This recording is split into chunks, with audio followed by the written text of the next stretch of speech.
온더 바이블 창세기 46번째 시간입니다. 형제 삼봉에 의해서 이제 야곱이 아들 요셉을 만나는 장면이 등장하게 됩니다. 여기서 우리가 발견할 수 있는 온사 수칙이 바로 이사는 이렇게입니다. 우리가 이 땅에서 살아가는 동안 한 번 이상의 이사를 경험하게 될 텐데요. 우리의 삶의 움직임이 하나님 손에 있어야 함을 꼭 보여주는 그런 본문입니다. 야곱은 사실 흉년의 때에 이 낯선 곳으로 떠나는 게 쉽지 않았는데요. 자신들의 아들들이 올라와서 요셉이 살아있다라고 말해주는 것을 통해 용기를 얻고 이제 떠나려고 합니다. 이스라엘이 모든 소유를 이끌고 떠나 브엘세바에 이르러 그의 아버지 이삭의 하나님께 희생 제사를 드리니. 야곱의 이름에서 이스라엘로 바뀌었다는 장면도 꼭 좀 기억해 두시고요. 혼자만이 아니라 모든 소유를 이끌고 떠났는데 브엘세바에 이르러서 그의 아버지 이삭의 하나님께 희생의 제사를 드렸다라고 표현하고 있습니다. 왜 하필 브엘세바에 머물렀을까요? 브엘세바는 이스라엘 민족에게 매우 뜻깊은 현장입니다. 아브라함 시대에 하갈이라고 하는 여인이 이 광야에 나갔다가 하나님이 함께 하시는 그 증거를 얻게 되죠. 7개의 운물이 있었다. 아브라함이 이후에 또 아비멜렉 그 왕과 군대 장관과 더불어서 언약을 맺고 에셀 나무를 심고 영원하신 하나님을 기념했던 것도 브엘세바이고요. 이삭이 이 브엘세바에 머물면서 야곱에게 에서 대신 축복했던 현장이기도 합니다. 야곱이 이 브엘세바를 떠나 삼촌 라반의 집으로 갔던 그 본문도 꼭 기억하셔야 되고요.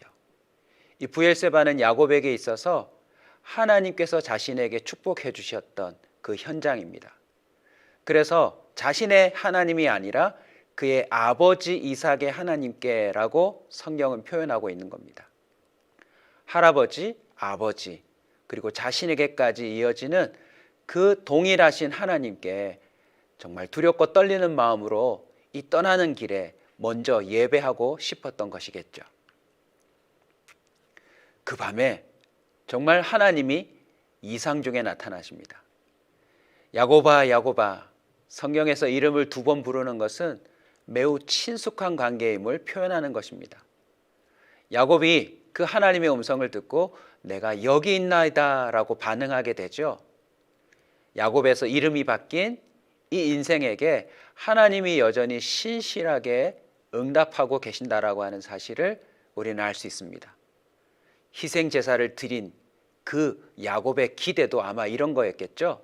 하나님께서 두려워 떠는 나에게 다시 나타나서 말씀해 주셔서 나의 이 이주하는 걸음이 보다 더 담대했으면 한다라고 말이죠. 하나님이 야곱에게 말씀하십니다. 나는 하나님이라 네 아버지의 하나님이니. 이 소개를 유심히 들여다보면요, 그 성경의 본문 원어에서는 나는 하나님이란 뜻이 정관사가 붙습니다. 그 하나님이다. 그냥 생뚱맞게 지금 나타난 하나님이 아니라 너희 할아버지에게, 너희 아버지에게, 그리고 네가 브엘세바를 떠나고 사닥다리를 통해 또 다시 형 에서를 만나러 올 때에 인생 여정에 함께했던 그 하나님이 오늘 이 밤에 나타났다라는 것을 표현하고 있는 것이죠. 우리가 믿는 하나님도 바로 그 하나님입니다. 애굽으로 내려가기를 두려워하지 말라. 이것은 야곱이 두려워했다는 것을 반증하죠. 다시 한번 하나님은 네 아버지의 하나님이라고 표현했던 것처럼 아브라함에게 하셨던, 이삭에게 하셨던 약속을 다시 한번 언급합니다. 내가 거기서 너로 큰 민족을 이루게 하리라. 거기가 어디죠? 애굽입니다. 한낱 유목민족에 불과한 이스라엘 민족이 애굽이라고 하는 강대국 그 현장에 머물며 보호받게 되면서요, 마치 인큐베이터에 있는 아이처럼 그 민족이 보호받으며 숫자가 늘어나게 된다라는 것이죠. 아브라함에게, 이삭에게 하셨던 그 약속 그대로 주님이 이루시겠다라고 말씀하시며 두려워 떠는 야곱을 독려하고 있습니다. 4절에는 더 확실한 하나님의 말씀이 표현되는데요. 한 대목 한 대목이 우리에게도 힘이 됩니다. 내가 너와 함께 내려가겠고 반드시 너를 인도하여 다시 올라올 것이며 요셉이 그의 손으로 내 눈을 감기리라. 여러분, 이주하는데, 이사 가는데 하나님이 이렇게 말씀해 주신다면 누가 망설이겠습니까? 함께 내려가겠고 또 반드시 인도하겠고 다시 올라올 것이며, 심지어 죽은 줄로만 알았던 요셉이 그의 손으로 내 눈을 감기리라. 하나님이 야곱의 남은 인생을 함께 하실 뿐만 아니라 하나님의 말씀을 성취하시면서 그 끝이 이렇게 끝날 거다라고까지 말씀해 주시니까 야곱은 그야말로 담대함을 얻고 떠날 수 있었을 것입니다. 저와 여러분이 어디로 이사 가든지 그 장소보다 더 중요한 것이 바로 하나님이 함께 해주시는 겁니다. 하나님이 동행해 주시는 그 삶이 우리에게 있어서 가장 중요하고 복된 삶일 것입니다. 야곱은 힘을 얻고 도전합니다. 드디어 부엘세바에서 용감하게 떠나죠. 마치 이전에 홀로 그 아버지 집 이삭의 집을 떠나서 삼촌 라반의 집으로 갔던 것처럼 부엘세바를 떠납니다. 그런데요, 지금은 혼자가 아닙니다. 바로 왕이 보낸 수레에 그의 모든 가축과 가나안 땅에서 얻은 재물, 그리고 그의 자손들을 다 함께 데리고 떠나가게 되는 것이죠. 하나님의 말씀이 시대마다 이루어지고 있는 달라진 모습, 우리가 지금 목격하고 있는 것입니다. 이와 같이 야곱이 그 아들들과 손자들과 딸들과 손녀들, 그의 모든 자손을 데리고 애굽으로 갔더라. 창세기를 쭉 지켜봐온 우리에게는요, 이게 얼마나 감격적인 장면인지 헤아릴 수 있지 않습니까? 성경은 애굽으로 내려간 이스라엘 가족의 이름을 나열합니다. 왜 이 이름을 조목조목 기록하고 있을까요? 이 이사 가는 것이 얼마나 현실적인 것인지, 그리고 역사적으로 정확한 사건인지를 우리에게 말하고 있는 것입니다.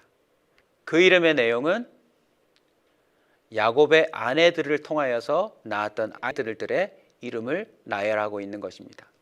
먼저는요, 레아가 야곱에게서 난 자손들을 언급하는데 여러분 기억나실 겁니다. 르후벤, 시므온, 레위, 유다, 이사갈, 스불론, 이 6명의 아들을 통해 또 태어난 그의 손자들의 이름까지 나열하죠. 그 딸 디나를 합하여 남자와 여자가 모두 33명이라고 기록하고 있습니다. 레아의 몸종 실바에게서 나온 아들도 있죠. 각과 아셀이고 그들을 통해 또 낳은 아이들의 이름을 기록하여 모두 16명을 언급하고 있습니다. 이제 라헬의 차례입니다. 야곱에서 낳은 자손들 요셉, 베냐민, 11번째, 12번째 아들 기억나시지요? 이 2명의 아들들을 통해 모두 14명의 자손이 있음을 기록하고 있습니다. 라헬의 몸종 빌하를 통해서도 단과 납달리가 태어나게 되는데 이들을 통해서 모두 7명의 후손이 있음을 기록하고 있지요. 야곱과 함께 애굽으로 들어간 자는 야곱의 며느리들 외에 66명이라고 기록하고 있고요. 애굽에서 요셉이 낳은 2 아들 므낫세와 에브라임, 그들을 포함해서 70명으로 기록하고 있습니다. 좀 정리를 해보면 먼저 70명이라는 언급이 있습니다. 애굽으로 내려간 70명, 야곱과 12아들과 딸 2명과 51명의 손자, 그리고 4명의 증손자까지 포함한 숫자를 70명이고요. 66명이라고 한 것은 야곱과 요셉, 요셉의 2 아들을 뺀 숫자입니다. 그리고 사도행전 7장 14절을 보면 애굽으로 내려간 숫자가 75명이라고 표현하고 있는데 이것은 요셉의 손자 5명을 포함하고 있는 숫자입니다. 70명의 숫자에 좀 주목하시면 되겠는데요. 아브라함 기억나세요, 여러분? 단 한 명의 자녀도 없던 그에게 99세 때에 주님이 나타나셔서 뭐라고 말씀하셨습니까? 내년 이맘때 내가 반드시 내게로 돌아오리니, 반드시. 야곱에게 말씀하셨던 반드시라고 하는 하나님의 신실함의 표현이 사실 이전부터 계속되어 왔던 것 아닙니까? 네 안에 사레에게 아들이 있으리라 하시니 사라가 그 뒤 장막문에서 듣고 무엇했습니까? 비웃었죠. 하나님이 이삭이라고 하는 웃음을 주신 이후에 오늘 본문에 보시면 하나님의 말씀이 신실하게 이루어져서 70명이나 되는 가족이 이제 애굽으로 내려가는 장면을 우리가 보게 된 것입니다. 하나님은 성경에 반드시 반드시 반드시라고 표현하시는데요, 그 반드시가 그 원어를 보면 히브리어가 다 틀립니다. 이 반드시는요, 하나님이 하시겠다라고 하는 동사와 연결되어 있습니다. 반드시 선악과를 먹으면 죽으리라 할 때 그 반드시는 죽는다는 것과 연결되어 있고요, 내가 반드시 돌아오겠다고 하는 건 돌아온다는 사실에 연결되어 있고요, 야곱에게 말씀하신 반드시는요, 내가 너와 함께 올라가겠다, 내가 너와 함께 다시 인도하여 이곳으로 오겠다.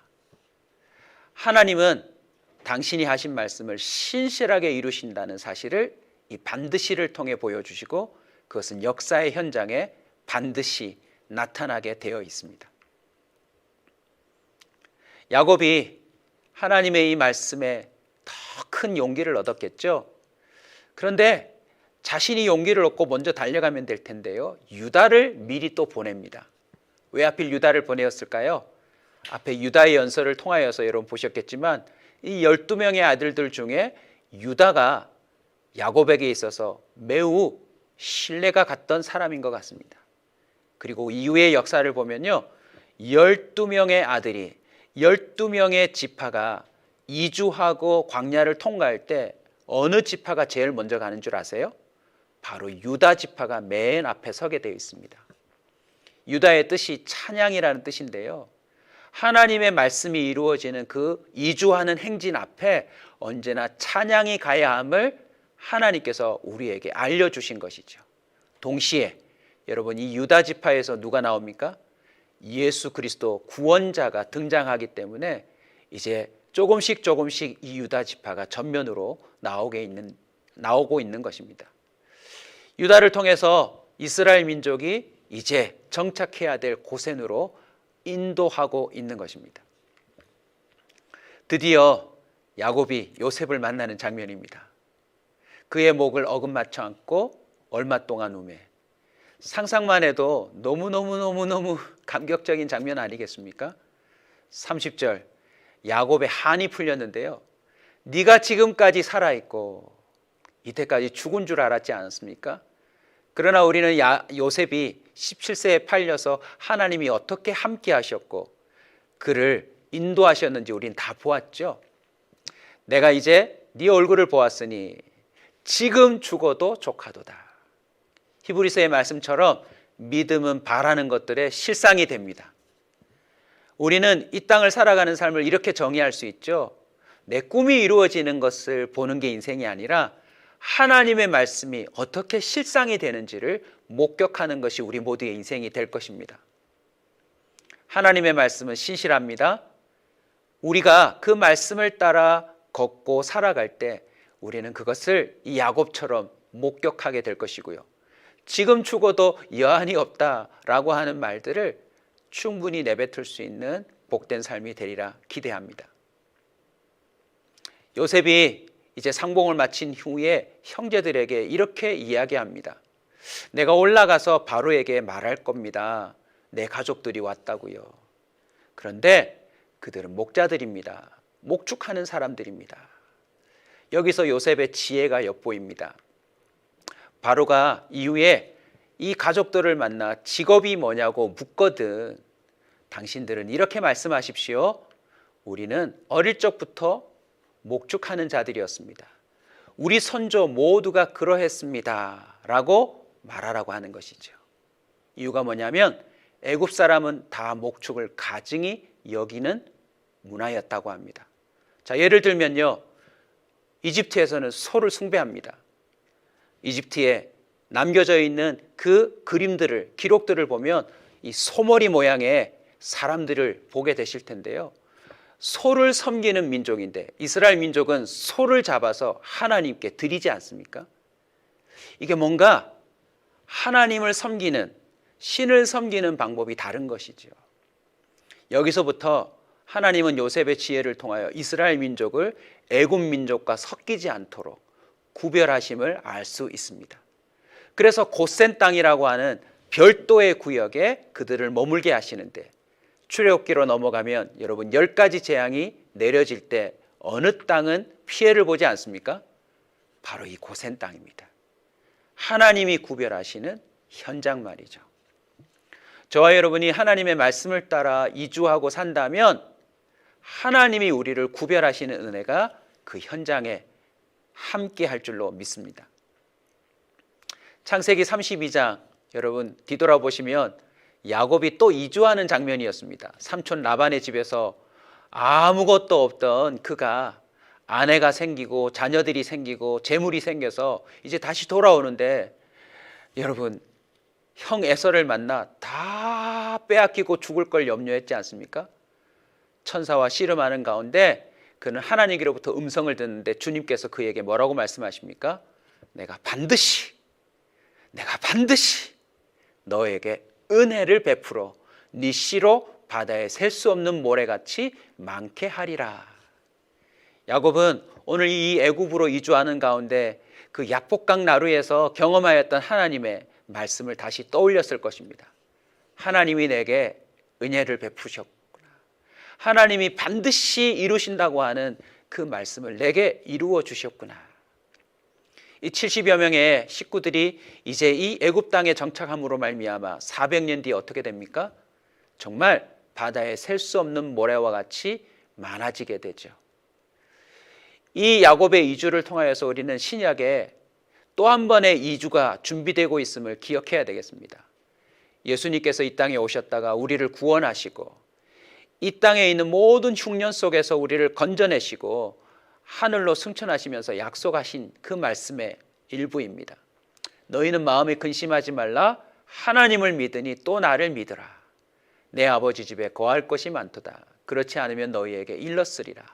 내가 너희를 위하여 거처를 예비하러 가노니 가서 너희를 위하여 준비되면 내가 다시 와서 너희를 내게로 영접하여 나 있는 곳에 너희도 있게 하리라. 이 말씀이요, 우리에게 곧 실상이 되는 날이 오게 될 것입니다. 그때까지 저와 여러분이 야곱처럼 하나님의 그 언약을 따라, 말씀을 따라 이 땅에서 이주하고 살았으면 좋겠습니다. 하나님의 섭리, 그 안에 우리를 살리는 인도하심이 있습니다. 누가복음 1장 45절에 예수님이 참 멋진 말씀을 선포해 주셨어요. 여러분 화면 보면서도 한번 따라서 해보시면 좋겠습니다. 주께서 하신 말씀이 반드시 이루어지리라고 믿은 그 여자에게 무엇이 있다고요? 복이 있도다. 이 세상에 수많은 사람들의 삶이 움직여지고 있는데요, 결국 주님의 말씀이 반드시 이루어지리라고 믿은 그 사람에게 참된 복이 임한다는 것입니다. 야곱 상봉, 정말 꿈만 같았던 죽은 아들 요셉을 만나면서 이스라엘 민족 70여 명이 애굽에 정착하는 장면을 목격하셨는데요, 창세기, 하나님께서 아무런 자녀가 없던 아브라함과 사라에게 하셨던 약속이 이삭을 거쳐 야곱을 거쳐 이제 정말 애굽의 땅에서 실현되는 그 중요한 장면을 우리는 목격했습니다. 자, 이사는 어떻게 해야 될까요? 바로 말씀을 따라가는 것입니다. 롯처럼 물이 넉넉한 곳, 내가 살고 싶은 곳, 내가 좋겠다 싶은 곳에 우리가 이주하는 것이 아니라요, 하나님의 말씀을 따라 우리 인생 걸음을 걷는 것이 가장 지혜롭고 복된 것이라는 것을 우리는 확인했습니다. 여러분, 이제 야곱 상봉, 죽은 줄로만 알았던 요셉을 봤던 그 장면을 우리에게 적용하면 이렇습니다. 정말 죽은 줄로만 알았던 예수님, 부활하셔서 지금도 살아계신 그 주님을 우리는 만나게 될 줄로 믿습니다. 스데반 집사님이 이미 우리에게 보고 증언했던 것처럼 말이죠. 우리의 남아있는 삶 동안 몇 번의 이사가 있을지 모르지만 오직 말씀을 따라 움직이며 하나님의 그 신실한 약속이 이루어지는 것을 목격하고 주님이 준비하신 영원한 그 땅에 함께 살아가는 우리 온사 식구들 되기를 간절히 소원합니다. 우리 함께 외치고 마치도록 하겠습니다. 이 산은 이렇게